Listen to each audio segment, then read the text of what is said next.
Hello and welcome to our first ever episode of Talent Talks. This is the podcast for talent and people professionals. I'm your host. My name is Ben Sewell. And with me, and who will always be alongside me, is my glamorous, beautiful assistant, Dale Taggart. How are you today? Too kind. I'm good, thank you, Ben. How are you? Yeah, not too bad, mate. Are you nervous? Are you feeling it? First time ever recording a podcast, so you've always got a little bit of nerves in there. What about yourself? I'm okay to know. I do this every week, don't I, with different football podcasts and stuff. So I'm a little bit nervous. This is actually a bit professional, so I feel like I have to be slightly more professional in this now.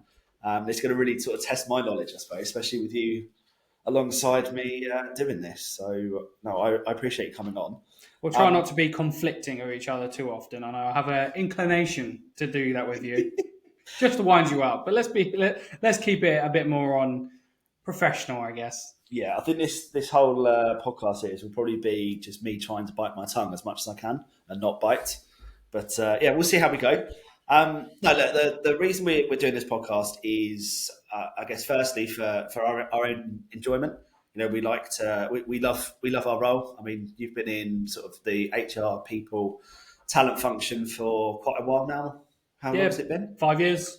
5 years. It's a long old time. Obviously, you enjoy it. Hence why we're sat here, obviously recording. I think from my side of things, the reason I wanted to do this podcast was mainly to kind of share our experiences, because it's a tricky old world at the moment. Probably the last 18 months, 2 years, I'd say. It's been quite difficult. Lots of changes. You've got lots of transitions, lots of cutbacks, unfortunately. So I think from this side, it's to get a bit more knowledge, get our thoughts and opinions out there. And I think most importantly, and I don't know whether you agree, Dale, it's more to hear your thoughts and your opinions. You guys as listeners and as viewers to share your feedback, share your experiences with us.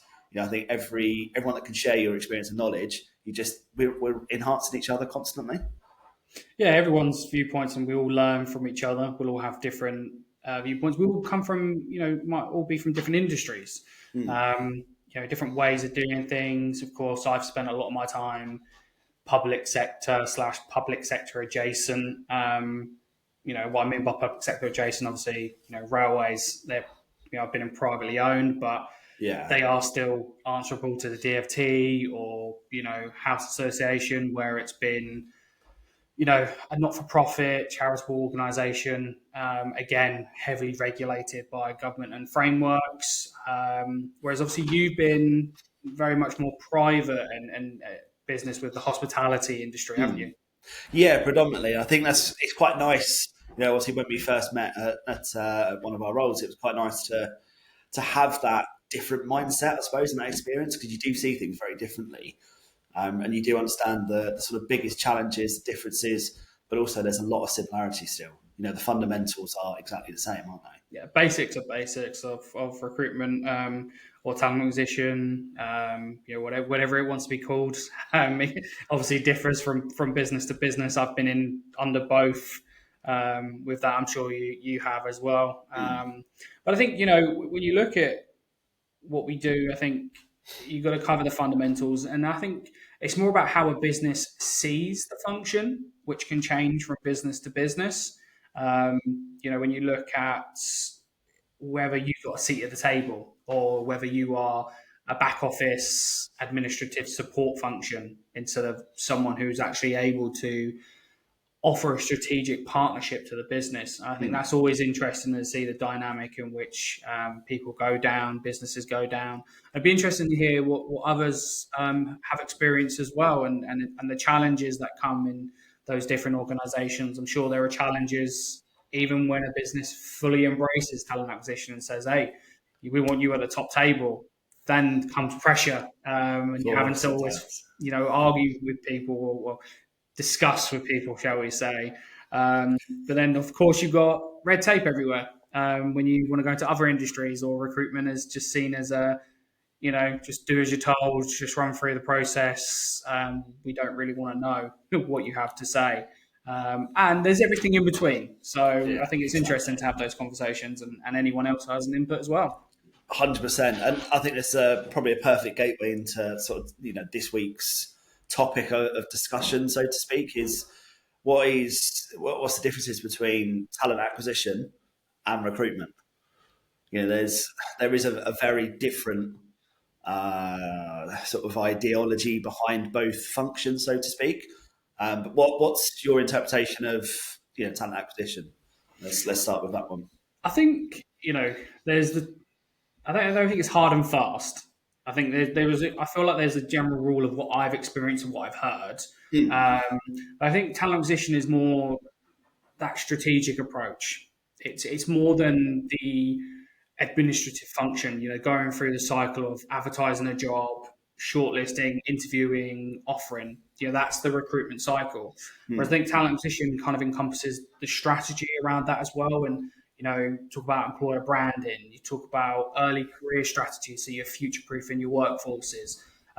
Looking at your processes with an EDI lens. So, for example, I've done some work with neurodiversity and how you look at, recruitment processes are the old way of doing things. Can they be barriers? So you want to look at those as well. And I think that talent acquisition kind of encompasses that, but I think more so you tend to find that talent acquisition functions have a bit more of a seat at the table. It's not to say that they aren't, they are still ignored to an extent, and there's still that internal fight within a people directorate, and there's always the conflict in, which I'm sure we'll get onto discussing later on in the episode. But that to me, just kind of that talent is that wider piece. It's not just the recruitment cycle itself; it's everything that supports it and helps it in the big run. What about yourself? Yeah, Joe, I think you've hit the nail on the head there perfectly. To be honest, it's from my side, I think a simplified viewpoint is it's strategic. It's not just your hands-on side; it's your strategic approach. It's big sky thinking, as they say. I know it's very cheesy, cliche thing to say, but you cheesy, never. But it is very much like that, though, isn't it? And I think that's the key difference between that and recruitment. Recruitment is very, very transactional. And I feel like recruitment don't necessarily get involved, I guess, traditionally in too much of the process. It's kind of that early stages and then potentially onboarding. I know there's a couple of sort of companies and organizations that have onboarding still sits under the HR side of things. But I think, from recruitment side, for me, I feel recruitment is transactional and TA is strategic.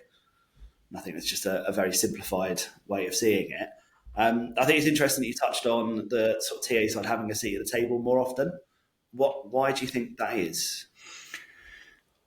I think, when it comes to the wider piece, when you look at TA, when you want to look at modernizing recruitment, specifically when you look at Gen Z, Gen Z and Gen Z, I'll probably be chastised whichever way around I say it. I wasn't going to comment. But, when you look at it, you think to yourself, how do we attract that talent? Because that's the future workforce. And there are certainly some industries, I've worked in that have a very aging workforce, and we're struggling to get that younger talent in. And that's not just a case of, offering more apprenticeships and graduate schemes. Of course, that's part of it, creating those pathways for certainly the younger generation, 16 to 21. But you also want to be looking at how you're attracting, 25 to 30-year-olds. How are you getting those in? And what do they care about with a business? And it's not just, looking at it and thinking, how do we put this out? Are we allowed to put this out? Because you always have that internal hoo-ha over comms and how you put things out, because a comms team exists for the business to go out to whatever their clients are, whether that's passengers, whether that's tenants, whether that's, patients. Yeah. So you understand that internal conflict, but I think it's having that seat at the table for that example is you being able to say why employer branding is important and why that makes such a big difference. And sometimes it can highlight, you may well actually tick all those boxes. You may be socially conscious. You may be doing a lot for the environment. You may be doing a lot of work around removing barriers and removing discrimination in workplaces. All things that we know that the younger generation really care about in the business. They want, it's not just about the money and the job. Yeah. It's about fulfillment in the role. They tend to be more attracted to that as a job. So then you find you might actually entice someone into accepting a lower salary if they are in a place that, you know, they can really thrive and they know they feel comfortable in. Not to say that you're trying to shortchange someone with lower salaries, just understanding that certain industries, you just don't have the money to be competitive with private businesses. So Absolutely. you may have that social purpose, and then you can, really sell that as an employer brand. Or you might find out that maybe you're not ticking those boxes, and then you've got to have a wider conversation to say, hey, we should maybe be looking at this because it will work into hiring younger talent into the business. So I think, that's just one example of where having a seat at the table can really dictate. But of course, there's other parts of talent acquisition as well. And I think it's all really key areas. And I think it's just understanding that getting the hiring right in the first place can lead to better retention and can lead to making sure your workforce is better because you're getting the better talent in. However, of course, there are other practices in the business that lead to retention, and that's not within a talent acquisition team's remit. But certainly, we know that hiring the right talent in the first place and getting them in under the right pretenses, so they know exactly what the role is, they know exactly who the people they're working for, they know exactly what the business wants from them. Yeah, that's also works. So that transparency side of things as well. I'm going a little bit off topic, Ben. Keep me. No, I like it, but I do want to keep off topic slightly here for a sec because, and I'm sure we'll talk about this in a sort of later episode further down the line. But I just want to touch on the retention piece quickly because from my experience within the more sort of private sector side, especially within hospitality, retention has been very much part of the recruitment TA side as well as L&D. We have to communicate. I've not really worked with a specialised comms team as such, until sort of the last couple of roles I've had, really. So from my side of things, like retention especially has been, well, how do recruitment and TA help with that? And how do we work with L&D to retain it? So obviously you work with like your benefits side of things, as you touched on earlier. How do you attract, that initial attraction piece, then the hiring process and that candidate journey, then the onboarding side, which is still obviously very much linked in, but I like to separate it because I think it's absolutely crucial, not just the interview stage, the actual getting them from, here's your offer, fantastic, we love you, we want you to start, in a month's time after your notice period. How do you keep them engaged for that 4 or 5 week period? And then also, how do you keep them engaged after the first 90 days? Obviously, the first 90 days is the most critical part, of course, but I don't want people to be leaving after 6, 12 months. My target is I want someone here for 3 years. And that just that kind of copies and mimics what I want in my career. I would get bored in the role after 3 years. If I get a promotion or a sidestep into it, then that's fine. I'm happy to do that. But for me, 3 years, if I've not gone anywhere, I've got to move because it gets stale. There's only so much you can learn. If it's a completely constantly changing organisation, it may be different. Sorry, slightly off topic. But in terms of like the retention piece side of things, I feel like we have such a huge part to play. But we can't necessarily directly influence the end part of retention. But retention is a wider piece, isn't it? Which I don't want to go too in depth today, but maybe we can talk about that on a different episode fully. Yeah, I think retention is obviously really, really key, and it has an impact where we can have an impact in helping have better retention, of course. But it's also to think about poor retention of staff makes it harder for us to recruit better talent as well.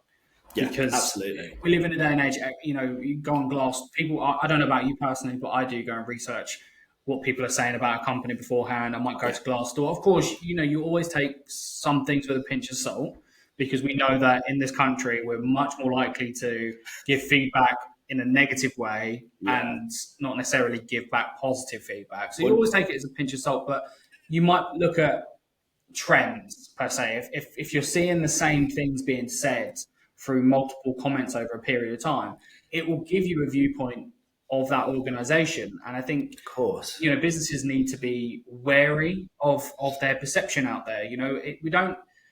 We live in a completely different world now. And I think COVID really changed things. I think it really catapulted us into that digital world. It obviously already existed beforehand, but people have their say. Kick up the bum, didn't it? People have their say online now, and we've got to be wary of that. And so, therefore, if you have poor retention say, you're up into the double figures and you're maybe creeping up 15 to 20, then you might be really going to, looking at struggling really badly to get some good talent in, because they're going to look at that and go, why? And they're going to ask a question. And the best talent, they have choices. Yeah, absolutely. And, you have to be aware of that. The best talent, they're usually passive as well, and you have to entice them away. You're not going to entice them away if a company has a bad reputation and poor retention. But definitely, there's some meat on the bones there. I'm sure we can definitely fill out a whole episode in the future regarding retention and how recruitment plays a part, and how retention plays a part in recruitment. Yeah, easily. I mean, I was just writing some notes down on my phone at the same time as well for so old school. I've got pen and paper. And look, this is the difference between the old school and the digital age. It's proof in the pudding right there. I want to kind of get onto the main crux of what we want to talk about today. Is obviously we kind of defined what TA and recruitment is now, from our opinions. If you're listening and you don't agree, let us know in the comments, drop us a message.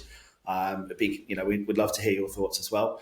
I put a poll out on my LinkedIn a couple of weeks ago, just to sort of get a wider audience perspective on whether the recruitment or TA function should be integrated with HR or the people team, as I prefer to be called, people team now. But should that fall under the people team itself, and they do that as part of their more generalised position, or should that be a particular skill set and niche within TA or recruitment? It's very close. About 54% was saying it should be integrated, and the rest was 54%. Yeah, 54% was saying it should be integrated under HR or under HR/people. Do you need glasses, Ben? 46. No, it's just memory. This is why. And then 46% saying it should be a standalone function. I was surprised at this. I thought, especially considering my network as well, and obviously it's going to be slightly biased because I am a recruiter and talent acquisition professional, so that's probably more of my links than anything else. But I do have a lot of sort of HR and people colleagues there. I feel like TA is not necessarily valued as highly as it probably should be within the people umbrella itself. Do you agree? What's your thoughts on that? I think it's pretty quite a contentious topic, this. I mean, it's pretty indicative of how businesses tend to view. And I think, again, you end up inheriting how the business feels towards the people function in general. And I feel like, it depends on where it is. I think there are certainly some businesses that, really level out people teams. And then there'll be some organizations that you do find a couple of functions down the bottom, and maybe less heard of. I think,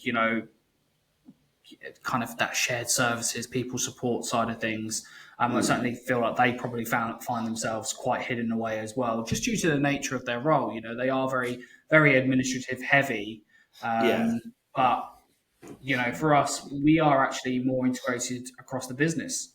As much so as any other part of HR. And I think you can sometimes find yourself in a bit of a conflict between where the wider people team, whether that's people partnering, whether that's generalist HR, where they want to see things move forward. They might disagree with where we see things, but that's because, they're focusing on that internal people bit, that they're focusing on employee experience, whereas we're focusing on candidate experience and getting people in. But I think sometimes we miss a trick. I think there's times where we go, actually, do you know what, this is actually one and the same. It kind of, if you streamline it and you don't just block it off, and I think that's fundamentally, I mean, we'll go into it, but I'll obviously give away my viewpoint, up front. Here we go, rather than be a tease. But I kind of see it as, yes, it's part of people. And of course, I know, someone who's technically a people professional and done the HR masters, and everything else. But I see it as, the problems is where we separate ourselves within the function. If you're going to be part of that wider function, then we have to accept that there has to be better integration. There has to be more conversation. And a lot of the time I find I've been in companies where you probably meet the rest of HR or the rest of people once a year, and you have the odd conversations here and there. And I actually think if you have them all joined up, and I feel the same way, when you talk about comms usually gets thrown into the people directorate, Yeah, from where I've worked, and they don't necessarily find themselves or consider themselves part of the people profession, but they tend to be attached on to the people directorate in most places I've worked. yeah, But they don't tend to, again, talk to each other. There just tends to be, we tend to sit in our own silo, which I think can be massively improved. And I think it would support everyone in that area. So I think that's just kind of a bit of an issue at the moment, and just communication across the business. But I think we have our own role to play as well. I think, a talent acquisition leader, so the manager or head of, or whatever, however a business is set up, should be fighting for that seat at the top table, should be fighting to be on level par with the equivalent in employee relations or people strategy, or if it's people change, or Ellen's learning and development. I think we've got our own role to play as well, to put ourselves at that table. We've got to form ourselves to not just be an administrative function that is allowed to just be pushed aside. But I can see why people maybe not. I maybe didn't expect it to be so close, Ben. I'll be honest. no, But I can certainly see why people feel that we should maybe be completely separate, because we know that there are experiences where we just feel left out of the wider mix. And but personally, I feel like it probably would make it worse if we were separate, because then you're a smaller function and you've got less support elsewhere. yeah. I think, Joe, what, I'm really torn, because I'll be honest, I do flip. I will sit on the fence slightly, but from my side, I think the people team. Okay, so let's just step back slightly for a sec. The HR team is HR. You deal with HR, ER, onboarding. That's kind of my viewpoint. And like your people support side, that's HR. And then you've got recruitment or talent acquisition as separate functions for me. But if you're looking at this, the sort of new world and this kind of, I'll say 21st century, but 2020 onwards, thinking of we're a people team, we're a people function, I feel like everything should sit there within their mini departments, but you all work together. So I know it sounds almost contradictive, but so you have your sort of general HR team, which will be more your people advisors. So they'll do more generic kind of, potentially a bit of engagement piece as well. But they will deal with kind of your ER cases and your sort of general queries like contract queries, benefits, payroll, that sort of thing. Generally for me, would come under a general people advisor or people partner or people business partner. But then within that team, I still think you need your learning and development team, who will probably, dabble with culture. Your people advisors or people business partners will deal with culture. And your talent acquisition team will deal with culture as well as talent acquisition. For me personally, I don't believe like the culture side should be separate. I don't think the culture side should be even HR's or people's, remit. Culture is got to be driven from the top, and it's got to be everyone. Absolutely. It's got to involve everyone. But I get what you're saying. Yeah, you kind of want it to be. Everyone needs to focus on it, and I think culture is a people function for me. So I totally wholeheartedly agree. It needs to come from the top down. They need to be, your directors, your COOs, your CEOs, etc., need to be very closely tied to your people team and to your people director. But in most organisations I've been with, you would have meetings regularly with your people directors, because your directors board will meet and then they filter that down. But culture piece has always been driven predominantly from my experience within the people team, because you integrate. And like if you think of it as a plant, you spread out across the organisation. You touch every part of that organisation. So you have that influence on them. So for me, culture is a big piece, especially in this day and age where obviously you touched on earlier in terms of like that attraction piece as well. You need to have a good culture to retain staff. How many times have you been asked that in the last few years? When you're talking to candidates, what was the culture? Especially the more senior the roles as well. Very much so. And I think, for me personally, I've had, I've chopped and changed jobs, since COVID quite a lot, because for me, it's more experience. COVID kind of changed my thought process a little bit, but it's also a case of if the culture's rubbish and toxic, I don't want to be there. Yeah. Sometimes you can shield yourself from it a little bit. And, if you've got lots of work to do and you've got really exciting projects and you can see an end goal or see that journey, then you can kind of, push that to one side a little bit and be like, just kind of focus and, be that sort of tunnel vision side. But if it really is toxic from the top down, bottom up, then you leave. I've had jobs where I've been there a couple of months and left because it's just not for me. It's built on lies. It's built on just false promises and things like that. And you talk to people within the business, and obviously, as we said, when you're in recruitment and TA, you speak to lots of people. You speak to candidates, and and especially when you know the industry that you're working in, you know that environment. So I think for me, sorry, going a little bit of a long-winded way, but I think for me, it needs to sit as an integrated function, but have a mini department in there. But you do talk, like you do work together. And I think once you do that, from my own experience, it worked perfectly.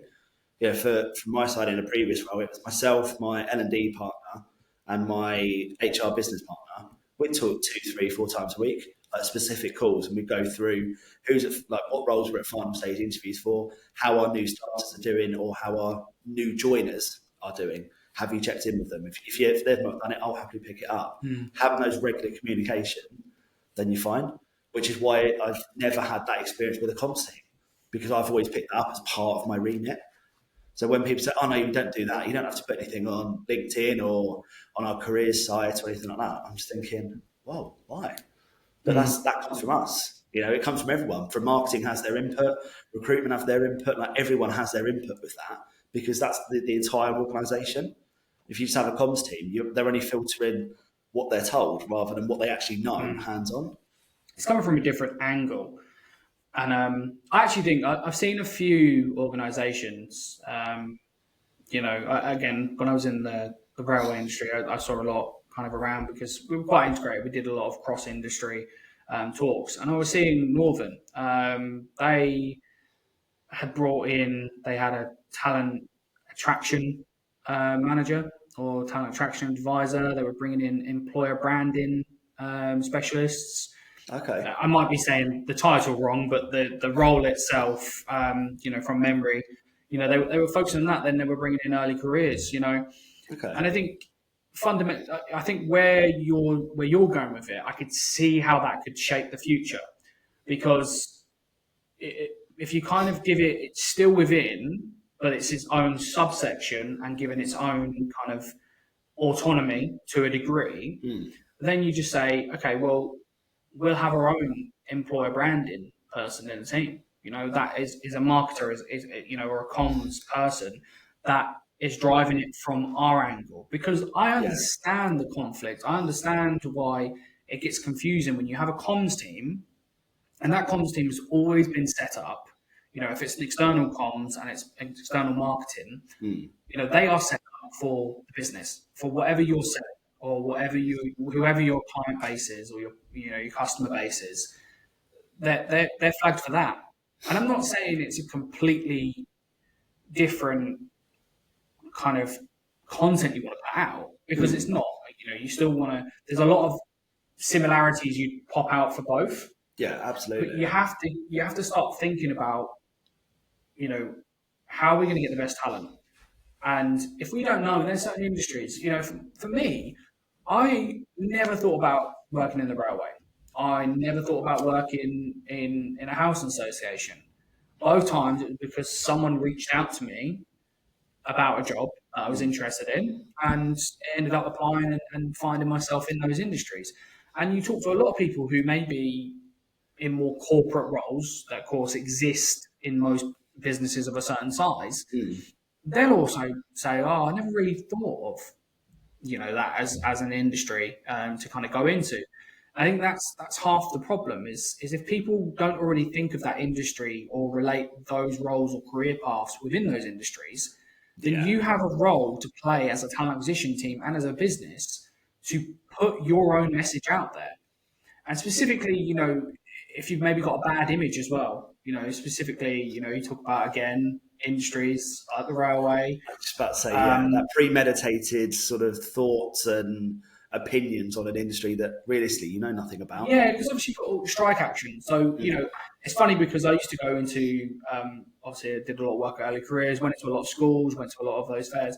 And, I had a 15-year-old come up to me once and was like, but clearly the railway isn't a good place to work because they're always striking all the time. But on the flip side, most people were happy in their job. Most people were staying in their job. It was considered a career for life. Yeah. A lot of people, it was really good things about that. Really good pension, job stability. Those things existed, and people had a camaraderie with it there. But it's conflicting with disputes over pay and maybe changes to certain things that people don't like. If you're in a unionised organisation, of course you're going to expect some kind of disruption there, but it didn't mean that we weren't. And you couldn't come out and specifically say anything to the union or about the union or about those instances, because that's not your place and you're not involved in that. There's a whole group of people that are involved in those conversations. What you can do is put out your own message and say, without even touching upon, you don't even have to discuss that there's strikes or there's disputes. You literally just talk about why it's a good place to work, and you're putting out your own narrative, and you are inversely challenging any negativity that's going around in the space. And it's not just putting yourself out there and putting a good rep, it's also sometimes being able to just be known. As an industry, are you known? And if you're not, or you're as a business you're not really known, no one really knows what you do, how are you going to attract the best people? No, I agree. It's an education piece, isn't it? Just a quick one, just while you're talking, it just made me think. So in terms of kind of building that reputation of an industry, so from your experience obviously at the railway, did you have a network with your sort of competitors where you would talk to them and share ideas and actually share your experiences? Yeah, we had a few, and there was a lot of back and forth. I think we met with a person from every. Well, most train operating companies, with Rail Delivery Group, there's a lot of different kind of working groups that were happening. Okay. There was a lot around diversity and inclusion. There was a lot around kind of future workforce planning. And so we had those conversations, but we also started to connect around, LinkedIn is great, for a lot of that. And yeah, of course. Actually, we started to have conversations. I went and joined Northern's neurodiversity working group because again they were open to us listening, because we were starting up. What we were doing when I was working for GTR was we were looking at that, and there was they set up a disability employee network group as well, which were also supporting us internally. But it was really good that Northern had already made those steps. They were probably a year ahead, and they were open to it, and I think that was really good. And I think as industries, yes, we can look at ourselves as competitors, but actually sometimes you're not really competitors because geographically it doesn't make sense. I'm not competing for the same talent that Northern are competing for. And I get it, if you're in and around London, you might have a bit, of there, but for the most part, people were open to it. And then off the back of that, we had colleagues from Network Rail who were also interested in seeing how we can make the industry more neurodiverse friendly. Perfect. And again, it opens up your ideas to more talent. It's morally right to do so, but also at the same time, you're giving, you open yourself up to a whole extra realm of talent that may be missed off because of your processes or because you don't seem like an inviting employer. And again, employer branding, put yourself out there, you make yourself known to be friendly. Let's call it disability friendly. There's all different terms for it, but buzzwords. You make yourself seem like you're not the type of employer that's going to discriminate against someone when they tell you they have a disability. Because for me, telling me you have a disability at the start of a recruitment process, it's more so, can I support you through the process? Yeah. And a lot of people will feel like they potentially, and I know a lot of people have been discriminated against because of it. Obviously, sometimes it's very hard to prove, but people have had those experiences, so they're less likely to just divulge that information. Employer branding, you start to talk about, how we are, and you start to show it you are, and you have colleagues who are disabled and the variety of different disabilities they might have, whether it's physical, learning, and then you kind of start to look at it and you go, all right, this company seems like they're genuine. It's not just talk. They're not just saying it on the screen. They're showing me, and they're proving to me that they are like that. And again, that can really come into it. But yeah, it's helpful when you have cross industry talks to kind of see, because that's how you bring everything forward. Sometimes as an industry, you need to collaborate to get different ideas as well. Collaboration is always great for different ideas. We all see things from a different lens. But that's how you drive an industry forward, because some things were out of our control individually.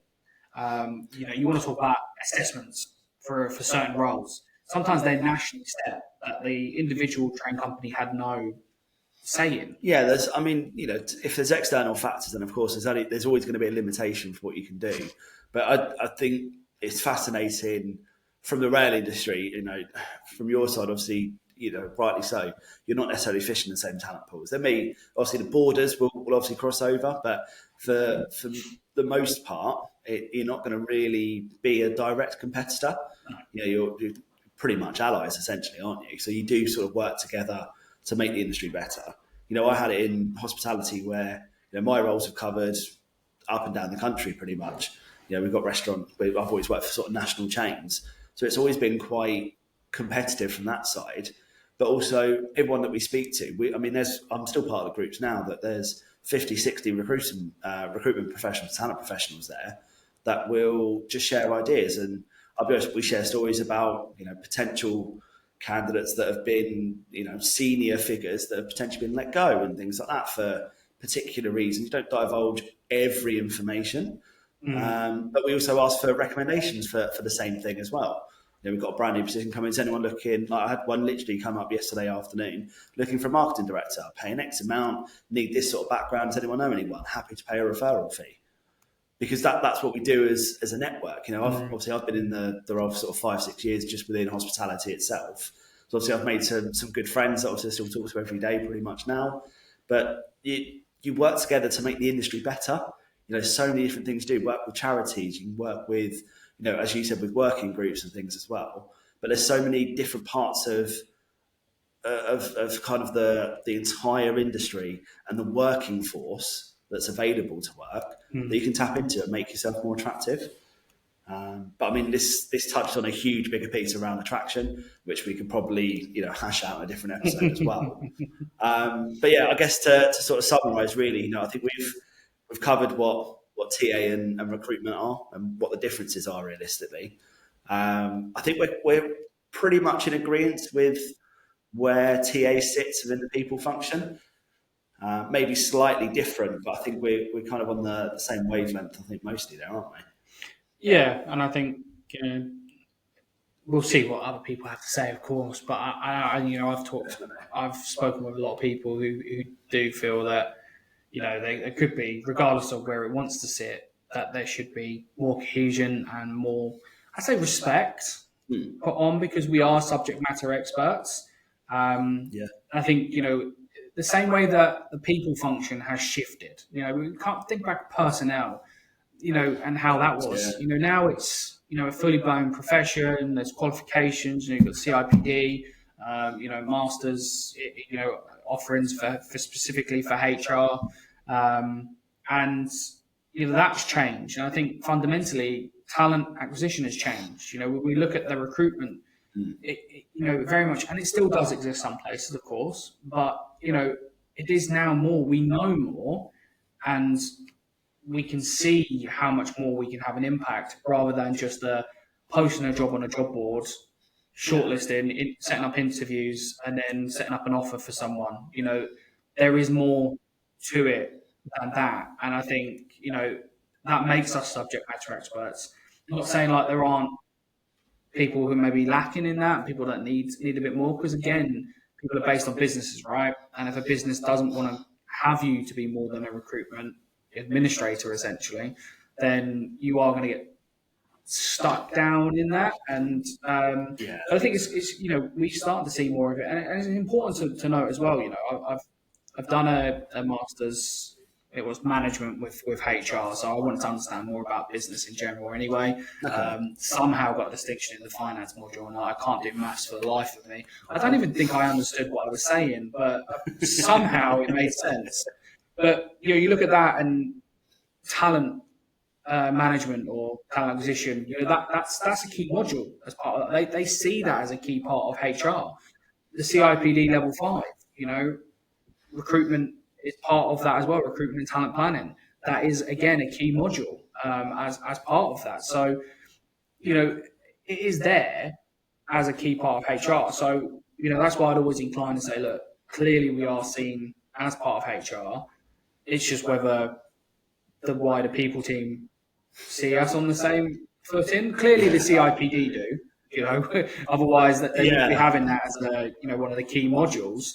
But again, it comes back to culture, and if the culture in the business is more people centric, you might find that your people team have a higher stake at the table, and then you might find that your talent acquisition team also have a higher stake at the table. But we have to push ourselves to be there as well. We have to show that we're subject matter experts. And I think, we have to be stronger to do that. But that needs our talent leaders in businesses to push that forward and kind of lead that kind of crusade for it and get to a better point. I think it's, it is interesting to always have that conversation about whether it sits or where it sits. And it'd be interesting to hear how maybe generalist HR professionals or people in other parts of HR, what their viewpoint is as well. So you see that kind of breakdown. Definitely. They might see it completely different, or we might find that actually more people, talent acquisition, internal recruitment, are actually more inclined to want to be out of it. But again, everyone has different kind of experiences, right? Absolutely. I think anyone that is listening, please do get in touch. Give us your thoughts and opinions. So it's really interesting. I love the debate. I think it's something that will probably go on for years and years until there's that natural transition into the next stage of your sort of talent acquisition function, I suppose. But just a definitive question for you before we end. Should talent acquisition be integrated within the people team? Yes or no?